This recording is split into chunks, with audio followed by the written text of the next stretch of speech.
ਭਾਜੀ ਤੁਸੀਂ ਨਾ ਯੂਥ ਦੀ ਗੱਲ ਕੀਤੀ। ਜੀ ਮੈਂ ਯੂਥ ਦੇ ਹਵਾਲੇ ਨਾਲ ਤੁਹਾਡੇ ਨਾਲ ਕੁਐਸਚਨ ਕਰਾਂਗਾ। ਜੀ ਅਸੀਂ ਦੂਸਰੀ ਵਾਰੀ ਤੁਹਾਨੂੰ ਜਿਹੜਾ ਹੈ ਨਾ ਤੁਹਾਡੇ ਸਿੱਖ ਯਾਤਰੀਆਂ ਦੇ ਜਥੇ ਨੂੰ ਅਸੀਂ ਕਵਰ ਕਰ ਰਹੇ ਹਾਂ। ਜੀ ਅਸੀਂ ਅੰਦਾਜ਼ਾ ਲਾਇਆ ਕਿ ਤੁਹਾਡਾ ਯੂਥ ਬਹੁਤ ਘੱਟ ਆਉਂਦੀ ਹੈ। ਜੀ ਜੀ ਇਹਦੀ ਕਿਆ ਵਜ੍ਹਾ ਇਹੀ ਹੈ ਕਿ ਜਿਹੜਾ ਉਹਨਾਂ ਨੂੰ ਡਰਾਇਆ ਜਾਂਦਾ ਵੇ ਮੁਖਤਲਿਫ ਤਰੀਕਿਆਂ ਦੇ ਨਾਲ, ਔਰ ਇਹ ਡਰ ਕਿਆ ਇੰਡੀਆ ਦੀ ਤਰਫੋਂ ਉਹਨਾਂ ਦੇ ਦਿਲ 'ਚ ਪਾਇਆ ਜਾਂਦਾ ਕਿ ਤੁਸੀਂ ਅਗਰ ਪਾਕਿਸਤਾਨ ਗਏ ਤੇ ਤੁਹਾਡੇ ਵਾਸਤੇ ਅੱਛਾ ਨਹੀਂ ਹੋਏਗਾ ਜਾਂ ਤੁਹਾਡੇ ਫਿਊਚਰ ਵਾਸਤੇ ਕੋਈ ਮਸਲਾ ਹੋਏਗਾ।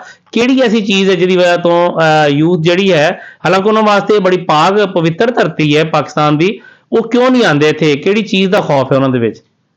ਦੋ ਤਰ੍ਹਾਂ ਦਾ ਜਿਹੜਾ ਹੈ ਵੀਰ ਜੀ। ਇੱਕ ਤਾਂ ਜਦੋਂ ਸਾਡੇ ਗੁਰਪੁਰਬ ਆਉਂਦੇ ਆ ਨਾ ਜੀ, ਹੁਣ ਵਿਸਾਖੀ ਅਪ੍ਰੈਲ ਮਹੀਨੇ 'ਚ ਆ ਜਾਂਦੀ ਆ, ਜੀ ਤਾਂ ਉਦੋਂ ਵੀ ਯੂਥ ਦੇ ਜਿਹੜੇ ਐਗਜ਼ਾਮ ਵਗੈਰਾ ਚੱਲ ਰਹੇ ਹੁੰਦੇ ਆ। ਓਕੇ। ਨਵੰਬਰ ਦੇ ਵਿੱਚ ਵੀ ਸਕੂਲ ਵਗੈਰਾ ਹੁੰਦੇ ਆ, ਜਾਂ ਤਾਂ ਮਾਰਚ ਬ੍ਰੇਕ ਛੁੱਟੀਆਂ ਹੁੰਦੀਆਂ ਉਹਨਾਂ ਨੂੰ, ਜਾਂ ਫਿਰ ਜੂਨ ਜੁਲਾਈ ਦੇ ਇੱਥੇ ਗਰਮੀ ਬਹੁਤ ਹੋ ਜਾਂਦੀ ਆ।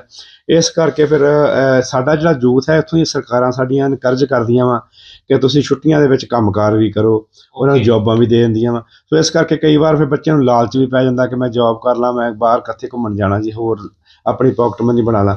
ਸੋ ਇਸ ਕਰਕੇ ਅਸੀਂ ਬਹੁਤ ਇਨਕਰਜ ਕਰਨ ਦੀ ਕੋਸ਼ਿਸ਼ ਕਰ ਰਹੇ ਹਾਂ ਮਾਪਿਆਂ ਨੂੰ ਵੀ ਕਿ ਘੱਟੋ ਘੱਟ ਪੈਸਾ ਜਿਹੜਾ ਹੈਗਾ ਉਹ ਸਾਰੀ ਉਮਰ ਕਮਾਉਣਾ ਹੀ ਆਪਾਂ। ਜਦੋਂ ਆਪਾਂ ਸਿੱਖ ਇਤਿਹਾਸ ਦੇ ਨਾਲ, ਵਿਰਸੇ ਦੇ ਨਾਲ ਜੁੜ ਕੇ ਬੱਚਿਆਂ ਨੂੰ ਜਾ ਕੇ ਦਿਖਾਇਆ, ਤੇ ਅਸੀਂ ਜਦੋਂ ਆਪਣਾ ਪੈਕੇਜ ਵੀ ਬਣਾਉਂਦੇ ਆ ਇੱਥੋਂ ਦਾ, ਬਿਲਕੁਲ ਹੀ ਨਾਰਮਲ ਜੇ ਜਿਹੜੇ ਚਾਰਜਰ ਵਗੈਰਾ ਹੁੰਦੇ ਆ, ਤਾਂ ਉਸ ਦੇ ਵਿੱਚ ਜਦੋਂ ਮਾਪੇ ਯੂਥ ਜਿਹੜੇ ਲੈ ਕੇ ਆਉਂਦੇ ਆ, ਉਹਨਾਂ ਨੂੰ ਹੋਰ ਅਸੀਂ ਇਨਕਰਜ ਕਰਦੇ ਹਾਂ। ਅਸੀਂ ਉਹਨਾਂ ਨੂੰ ਹੋਰ ਜਿਹੜਾ ਹੈਗਾ ਬਿਲਕੁਲ ਆਪਣੀ ਜਿਹੜੀ ਇੱਥੋਂ ਦੀ ਕਾਸਟ ਪ੍ਰਾਈਸ ਵਗੈਰਾ ਦੱਸ ਕੇ ਉਹਨਾਂ ਨੂੰ ਕਹਿੰਦੇ ਹੁੰਦੇ ਕਿ ਭਾਈ ਤੁਸੀਂ ਬੱਚਿਆਂ ਨੂੰ ਲੈ ਕੇ ਜ਼ਰੂਰ ਚੱਲੋ, ਅਸੀਂ ਜਿੰਨਾ ਵੀ ਜੋ ਵੀ ਕੁਛ ਹੈ ਅਸੀਂ ਉਹਨਾਂ ਦੇ ਲਈ ਕਰਨ ਦੀ ਤਿਆਰ ਹਾਂ, ਭਾਵੇਂ ਤੁਹਾਨੂੰ ਹੋਰ $150 ਘੱਟ ਦੇ ਦਿਓ। ਸੋ ਇਹ ਜਿਹੜੀ ਸਾਡੀ ਕੋਸ਼ਿਸ਼ ਹੁੰਦੀ ਹੈ ਕਿ ਆਪਣੇ ਉਹ ਜਿਹੜਾ ਸਾਡਾ ਇਤਿਹਾਸ ਜਿਹੜਾ ਹੈ, 40 ਸਾਲ ਅਸੀਂ ਜਿਹੜਾ ਹੈ ਜੀ ਰਾਜ ਕੀਤਾ ਵਾ ਇਸ ਧਰਤੀ ਦੇ ਉੱਤੇ। ਸੋ ਸਾਡਾ ਜਿਹੜਾ ਵਿਰਸਾ, ਸਾਡਾ ਇਤਿਹਾਸ ਜਿਹੜਾ ਹੈ ਉਹ ਲਾਹੌਰ ਦੇ ਵਿੱਚ ਸਮੋਇਆ ਪਿਆ ਵਾ। ਸੋ ਅਸੀਂ ਚਾਹੁੰਦੇ ਹਾਂ ਕਿ ਸਾਡੇ ਬੱਚੇ ਆ ਕੇ ਦੇਖਣ, ਉਹ ਵੀ ਗਰਵ ਮਹਿਸੂਸ ਕਰਨ, ਉਹ ਵੀ ਮਾਣ ਮਹਿਸੂਸ ਕਰਨ ਕਿ ਸਾਡੇ ਵੱਡੇ ਵਡੇਰਿਆਂ ਨੇ ਰਾਜ ਕੀਤਾ ਸੀ, ਰਾਜ ਭਾਗ ਦੇ ਮਾਲਕ ਰਹੇ ਹਾਂ ਅਸੀਂ।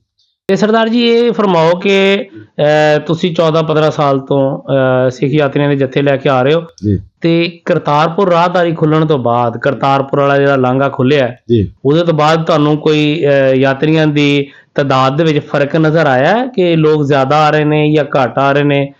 ਤੁਸੀਂ ਕੀ ਫੀਲ ਕੀਤਾ ਇਸ ਤੋਂ ਬਾਅਦ? ਕਰਤਾਰਪੁਰ ਸਾਹਿਬ ਜਿਹੜਾ ਹੈ ਜੀ, ਲੋਕਾਂ ਦੇ ਵਿੱਚ ਇੱਕ ਖਿੱਚ ਸੀਗੀ, ਪਰ ਜੋ ਪਹਿਲਾਂ ਵੀ ਕਰਤਾਰਪੁਰ ਸਾਹਿਬ ਦੀ ਜਿਹੜੀ ਪਵਿੱਤਰ ਧਰਤੀ ਸੀ, ਉਹ ਸਾਡੇ ਲਈ ਉਸੇ ਤਰ੍ਹਾਂ ਹੀ ਪਵਿੱਤਰ ਆ। ਪਰ ਹੁਣ ਜਦੋਂ ਵੱਡਾ ਜ਼ਿਆਦਾ ਬਿਲਡਿੰਗ ਬਣ ਗਈ ਆ, ਉਹ ਰਾਹਦਾਰ ਆ, ਉਹਦੇ ਪਿੱਛੇ ਜਿਹੜਾ ਬਿਜ਼ਨਸ ਵੀ ਬਹੁਤ ਆ। ਆਉਣ ਵਾਲੇ ਸਾਲਾਂ ਦੇ ਵਿੱਚ ਤੁਹਾਨੂੰ ਮਹਿਸੂਸ ਹੋਏਗਾ ਕਿ ਪਾਕਿਸਤਾਨ ਨੇ, ਇਮਰਾਨ ਖਾਨ ਨੇ ਜੋ ਸਿੱਖਾਂ ਦੇ ਲਈ ਕੀਤਾ ਵਾ, ਬਹੁਤ ਵੱਡੀ ਉਹ ਪ੍ਰਾਪਤੀ ਸੀ ਕਿ ਜਿਹੜੇ ਸਿੱਖ ਅਜੇ ਨਹੀਂ ਸੀ ਆ ਸਕਦੇ, ਉਹ ਨਹੀਂ ਕਿਸੇ ਮਜਬੂਰੀਆਂ ਕਾਰਨ ਪਾਕਿਸਤਾਨ ਸਾਰਾ ਵਿਜ਼ਿਟ ਕਰਨਾ, ਉਹ ਇਕੱਲੇ ਕਰਤਾਰਪੁਰ ਆ ਕੇ ਦਰਸ਼ਨ ਕਰ ਲੈਂਦੇ ਆ। ਇਹ ਉਹਨਾਂ ਦੀ ਪ੍ਰਾਪਤੀ ਆ। ਪਰ ਬਾਹਰਲੇ ਸਿੱਖਾਂ ਨੂੰ ਜਿਹੜਾ ਹੈ ਉਹ ਬਹੁਤਾ ਨਹੀਂ ਫਰਕ ਪਿਆ। ਜਿਹਨਾਂ ਕੋਲ OCI ਵਗੈਰਾ ਹੈਗੀ ਆ, ਉਹ ਨਹੀਂ ਆਉਣਾ ਚਾਹੁੰਦੇ, ਤਾਂ ਉਹ ਉੱਧਰੋਂ ਫਿਰ ਉੱਥੇ ਹੀ ਆ ਕੇ ਦਰਸ਼ਨ ਕਰ ਜਾਂਦੇ ਆ। ਹਾਲਾਂਕਿ ਜੇ ਇਹ ਚੀਜ਼ਾਂ ਨਾ ਹੁੰਦੀਆਂ, ਸ਼ਾਇਦ ਹੋ ਸਕਦਾ ਇਨਕਰਜ ਹੋਰ ਹੁੰਦੇ।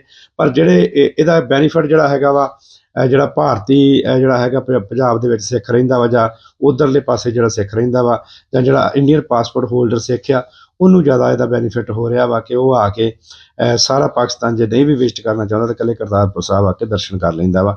ਪਰ ਇਹ ਆਉਣ ਵਾਲੇ ਸਮੇਂ ਦੇ ਵਿੱਚ ਇਸ ਦੇ ਥਰੂ ਜਿਹੜਾ ਬਿਜ਼ਨਸ ਹੋਵੇਗਾ ਏਸ਼ੀਆ ਦੇ ਨਾਲ, ਜੋ ਯੂਰਪ ਦੇ ਨਾਲ, ਅਰਬ ਕੰਟਰੀਆਂ ਦੇ ਨਾਲ, ਉਹ ਆਪਣੇ ਆਪ ਦੇ ਵਿੱਚ ਇੱਕ ਮਿਸਾਲ ਪੈਦਾ ਉਹ ਆਪਣੇ ਆਪ ਦੀ ਮਿਸਾਲ ਪੈਦਾ ਕਰੇਗਾ। ਬਿਲਕੁਲ, ਇਹ ਤੁਹਾਡੇ ਨਾਲ ਮੇਰੀ ਕੱਲ ਵੀ ਡਿਸਕਸ ਹੋ ਰਹੀ ਸੀ, ਤੁਸੀਂ ਮੈਨੂੰ ਇਸ ਹਵਾਲੇ ਨਾਲ ਵੀ ਕਾਫੀ ਤਫਸੀਲ ਨਾਲ ਦੱਸਿਆ ਸੀ।